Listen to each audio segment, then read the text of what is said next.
সুপ্রিয় শিক্ষার্থীবৃন্দ, আশা করি ভালো আছো, বাড়িতে আছো এবং অভিভাবকের সুনিবিড় পরিচর্যায় তোমরা তোমাদের অধ্যয়ন কার্যক্রম চালিয়ে যাচ্ছ। পঞ্চম শ্রেণীর শিক্ষার্থীবৃন্দ, যেহেতু তোমাদের সামনে সমাপনী পরীক্ষা রয়েছে, অর্থাৎ তোমাদের ক্লাসগুলো অত্যন্ত গুরুত্বপূর্ণ।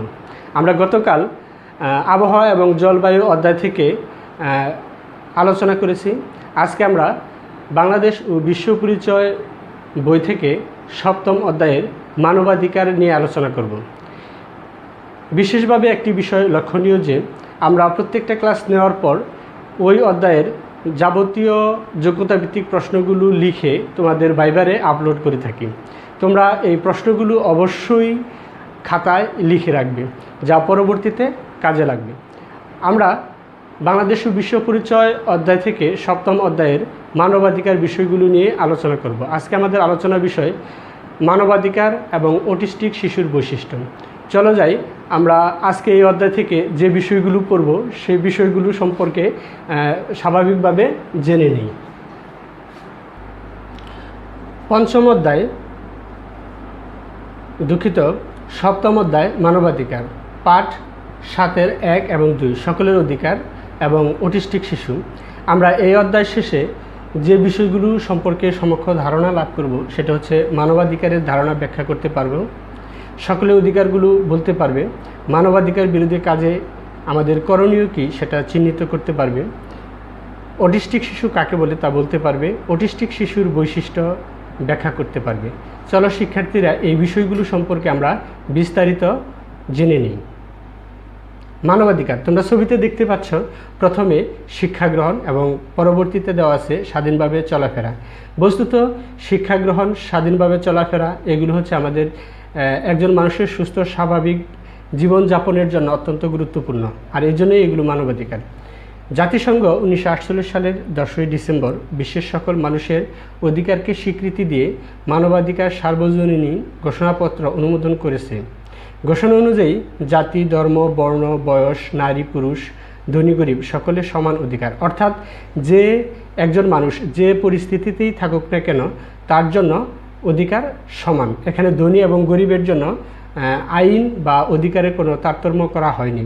এখানে একটা বিষয় লক্ষণীয় যে মানুষের সুস্থ সুন্দরভাবে বেঁচে থাকার জন্য এবং বিকশিত হওয়ার জন্য মানবাধিকারের কোনো বিকল্প নেই। আমরা এখন জানব মানবাধিকার কী। জাতি, ধর্ম, বর্ণ, নারী, পুরুষ নির্বিশেষে বিশ্বের সকল মানুষের বেঁচে থাকার জন্য সকল সুযোগ সুবিধা পাওয়ার অধিকারকে মানবাধিকার বলে। অর্থাৎ একজন মানুষের স্বাভাবিক জীবনযাপনে বাধাগ্রস্ত যেন না হয় সেই ধরনের সুযোগ সুবিধা পাওয়ার অধিকারই হচ্ছে মানবাধিকার। প্রত্যেক মানুষের সুযোগ সুবিধা পাওয়ার অধিকারকে সার্বিকভাবে মানবাধিকার বলে। অর্থাৎ মানুষের বেঁচে থাকার অধিকারই হচ্ছে মানবাধিকার।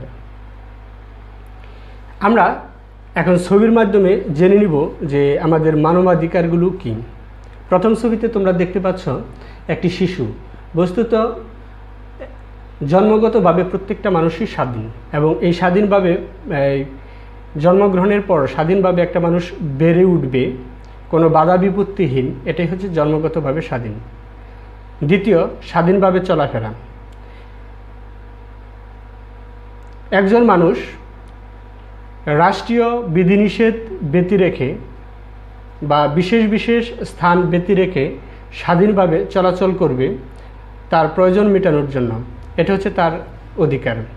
শিক্ষা গ্রহণের অধিকার। আমরা জানি যে একজন মানুষের পরিপূর্ণ বিকাশের জন্য শিক্ষাটা অত্যন্ত গুরুত্বপূর্ণ। এই জন্যে জাতি, ধর্ম, বর্ণ নির্বিশেষে সকল শ্রেণী বা মানুষের জন্য শিক্ষা গ্রহণটা অধিকার হিসেবে গণ্য করা হয়েছে। বিনা অপরাধে গ্রেপ্তার। কোনো ব্যক্তি বিরুদ্ধে যদি কোনো বিশেষ অপরাধ না থাকে তাহলে তাকে বিনা অপরাধে গ্রেপ্তার করা যাবে না। ন্যায় বিচার। প্রত্যেকটা মানুষ তার কর্ম অনুযায়ী ন্যায় বিচার পাবে, এটা হচ্ছে তার মানবাধিকার। আমরা জানি একজন ব্যক্তির বেঁচে থাকার জন্য সম্পত্তি অত্যন্ত গুরুত্বপূর্ণ। তার নিজের সম্পত্তি সে ভোগ করতে পারবে এবং এর জন্য সে আশ্রয় লাভ করতে পারবে, এই অধিকারটা ব্যক্তিকে দেওয়া আছে। আর এই সম্পত্তি ভোগের অধিকারটা হচ্ছে অন্যতম মৌলিক মানবাধিকার। মতামত প্রকাশ। প্রত্যেকটা ব্যক্তি তার স্বাভাবিক জীবনযাপনের জন্য মতামত প্রকাশ করতে পারবে। নারী পুরুষ সমতা। আমরা জানি চাকরি ক্ষেত্রে এবং বিভিন্ন ক্ষেত্রে শিক্ষা গ্রহণের ক্ষেত্রে নারী পুরুষের একটা অসমতা পূর্বে বিরাজমান ছিল। বর্তমানে নারী এবং পুরুষের সমতা আনয়নের জন্য নারীদেরকে বিশেষভাবে বিশেষ অধিকার প্রদান করা হচ্ছে। আর এজন্য নারী পুরুষের চাকরি ক্ষেত্রে, কাজের ক্ষেত্রে, লেখাপড়ার ক্ষেত্রে সব ক্ষেত্রে নারী এবং পুরুষের সমান অধিকার থাকবে। এটা হচ্ছে মানবাধিকার। কাজের অধিকার, বেঁচে থাকার জন্য অর্থ উপার্জনের কাজের কোনো বিকল্প নেই, এই জন্য আমাদেরকে এই কাজের অধিকারটা মানবাধিকার হিসেবে গৃহীত। ধর্ম পালনের অধিকার, প্রত্যেক ধর্মের মানুষ নিজ নিজ ধর্ম পালন করবে এবং এখানে কেউ কারো ধর্ম পালনে বাধা সৃষ্টি করবে না, এজন্য ধর্ম পালনের অধিকারকে মানবাধিকার হিসেবে গ্রহণ করা হয়েছে। চলো আমরা এই মৌলিক মানবাধিকারগুলো এখন এক নজরে দেখে নিই। মানুষ জন্মগতভাবে স্বাধীনভাবে চলাফেরা করার অধিকার, সমাজে সবার সমান মর্যাদার অধিকার, শিক্ষা গ্রহণের অধিকার, প্রত্যেকে নিরাপত্তা লাভের অধিকার, অর্থাৎ প্রত্যেক ব্যক্তি তার জীবন বাঁচানোর জন্য এবং বেঁচে থাকার জন্য নিরাপত্তা লাভ করতে পারবে, নিরাপত্তা লাভের অধিকার রয়েছে এবং সে এজন্য আইনের আশ্রয় লাভের প্রার্থনা করতে পারবে। নির্যাতন ও অত্যাচার থেকে নিজেকে রক্ষার অধিকার, বিনা কারণে গ্রেপ্তার ও আটক না হওয়ার অধিকার, আইনের চোখে সমতা। এখানে আমাদের একটি বিষয় খেয়াল করতে হবে, আইনের চোখে সমতা বলতে কী বোঝায়? জাতি, ধর্ম, বর্ণ নির্বিশেষে বা ধনী গরিব নির্বিশেষে সবার জন্য আইন সমান হবে। আইন কারোর জন্য প্রয়োগ হবে, কারোর জন্য প্রয়োগ হবে না, এই বিষয়টা গ্রহণযোগ্য নয়। আর সবার জন্য সমানভাবে আইনের প্রয়োগকেই বলা হচ্ছে আইনের চোখে সমতা। সবার ন্যায্য মজুরি পাওয়ার অধিকার, নিজের চিন্তা ও মতামত প্রকাশের অধিকার, সম্পত্তি ভোগ ও সংরক্ষণের অধিকার, নিজ নিজ ধর্ম পালনের অধিকার, ন্যায় বিচার পাওয়ার অধিকার, নারী পুরুষ সমান অধিকার। আমরা এখন জেনে নিলাম মৌলিক মানবাধিকারগুলো কী। বস্তুত এই মৌলিক মানবাধিকারগুলোই একজন মানুষকে পরিপূর্ণ বিকাশের জন্য সহায়ক হিসাবে কাজ করে। যদি কোনো ব্যক্তি এই সমাজ বা রাষ্ট্র থেকে মানবাধিকার প্রয়োগের ক্ষেত্রে বঞ্চিত হয়, তবে সে আইনের আশ্রয়ের মাধ্যমে এই মানবাধিকার রক্ষা করতে সক্ষম হবে। আমাদের মানবাধিকার রক্ষায় আমরা কি কি কাজ করতে পারি? বস্তুত মানবাধিকার রয়েছে, কিন্তু বিশেষ বিশেষ ক্ষেত্রে মানবাধিকার উপেক্ষিত হতে পারে। এই জন্য প্রত্যেক ব্যক্তির মানবাধিকার রক্ষা করার জন্য যে কাজগুলো করতে হবে সে বিষয়গুলো আমরা একটু জেনে নিই। আমরা সবার মানবাধিকার রক্ষায় কাজ করব এবং এ বিষয়ে সকলকে সচেতন করব। কেউ কোনো মানবাধিকার বিরোধী কাজ করলে প্রয়োজনে প্রতিবাদ করব, বড়দের জানাবো এবং যথাযথ কর্তৃপক্ষকে বলবো। আমরা জানি আমরা চলাফেরা করার সময় অনেক ক্ষেত্রে দেখি মানবাধিকার লঙ্ঘিত হচ্ছে। সেক্ষেত্রে আমরা যদি সেটা রক্ষা করতে না পারি তাহলে অবশ্যই আমাদের আশেপাশে থাকা বড়দেরকে জানাবো এবং সেক্ষেত্রেও যদি প্রতিকার করা সম্ভব না হয় তাহলে অবশ্যই আমরা রাষ্ট্রীয় কর্তৃপক্ষকে জানাবো, যাতে প্রত্যেক মানুষ তার সমান মানবাধিকার পায়। এ ছিল আমাদের মানবাধিকার সম্পর্কে আজকের আলোচনা। এর পরবর্তী যে আলোচনা সেটা হচ্ছে অটিস্টিক শিশু। আমরা প্রথমে জেনে নেব অটিস্টিক শিশু কী, অটিস্টিক শিশুর বৈশিষ্ট্য কী এবং অটিস্টিক শিশুদেরকে স্বাভাবিক জীবনে ফিরিয়ে আনতে গেলে আমরা কি কি করব। অটিস্টিক শিশু, বস্তুত অটিস্টিক শিশু কাকে বলে এটা পড়তে গেলে আমাদেরকে অটিজম সম্পর্কে বিশেষভাবে ধারণা লাভ করতে হবে। অটিজম একটি মানসিক বিকাশঘটিত সমস্যা যা স্নায়ু বা স্নায়ুতন্ত্রের গঠন ও পরিবর্তনজনিত অস্বাভাবিকতার ফলে হয়ে থাকে। বস্তুত অটিজম কোনো রোগ নয়, এটা হচ্ছে মস্তিষ্কের বিকাশগত সমস্যা। বিশেষ পরিবেশ পরিস্থিতির কারণে এই সমস্যাটি শিশুদের ভিতরে দেখা দিতে পারে। তাহলে চলো আমরা জেনে নিই অটিস্টিক শিশু কী। অটিজম নামক মস্তিষ্কের বিকাশগত সমস্যায় আক্রান্ত শিশুকে অটিস্টিক শিশু বলে। আমরা এই বিষয়টি যেহেতু কোনো রোগ নয়,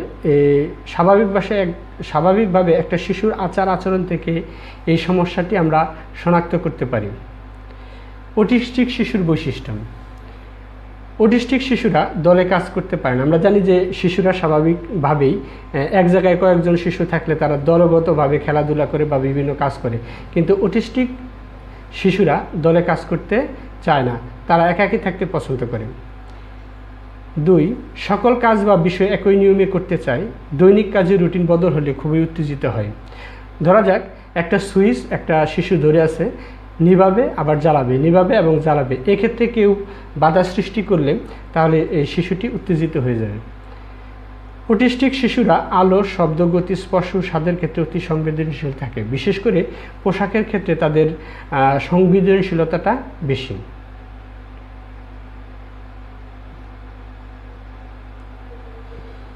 অটিস্টিক শিশুদের আরেকটি বৈশিষ্ট্য হচ্ছে কোনো একটি জিনিসের প্রতি প্রবল আকর্ষণ থাকে এবং সেটি সবসময় তারা সাথে রাখে। তারা কোনো খেলনা দিয়ে না খেলে বরং শক্ত করে ধরে বসে থাকে, গন্ধ নেওয়া বা ঘন্টার পর ঘন্টা সেগুলোর দিকে তাকিয়ে থাকে।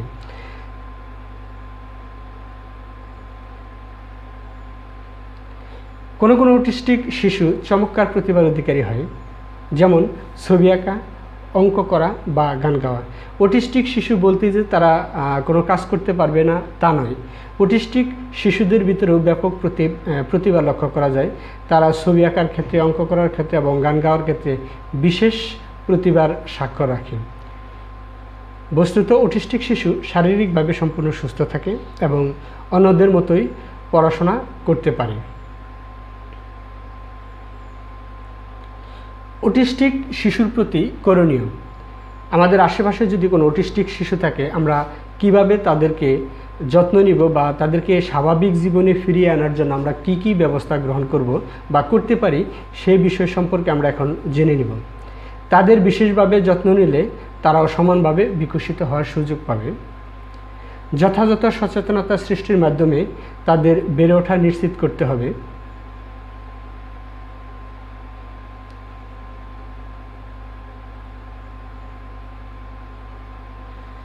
3 নম্বর, নিবিড় ব্যবহারিক পরিচর্যা, স্কুলভিত্তিক প্রশিক্ষণ, সঠিক স্বাস্থ্যসেবার মাধ্যমে একটি শিশুর অটিজমের সমস্যা নিয়ন্ত্রণ করতে পারে। আমরা বিষয়টা আবারও খেয়াল করি।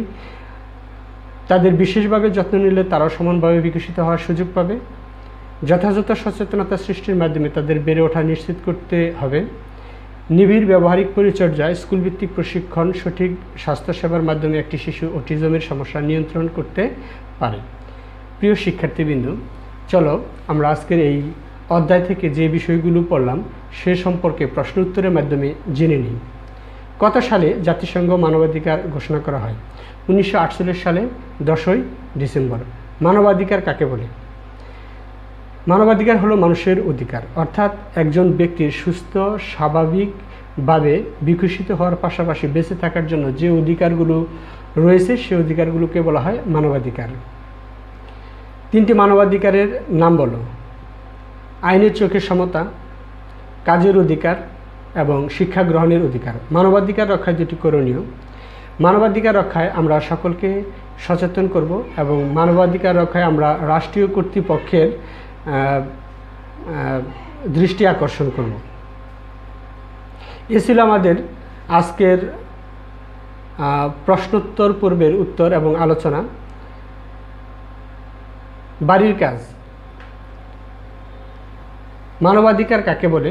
5টি মানবাধিকারের নাম ও 5টি করণীয় লেখো। যদিও বাড়ির কাজটি অনেক বড়, কিন্তু আমাদের স্বাভাবিকভাবে যেহেতু যোগ্যতা ভিত্তিক প্রশ্ন, এই অধ্যায় থেকে এই প্রশ্নটা মাঝে মাঝে আসে। মানবাধিকার কাকে বলে? মানবাধিকারের 5টি করণীয় লেখো।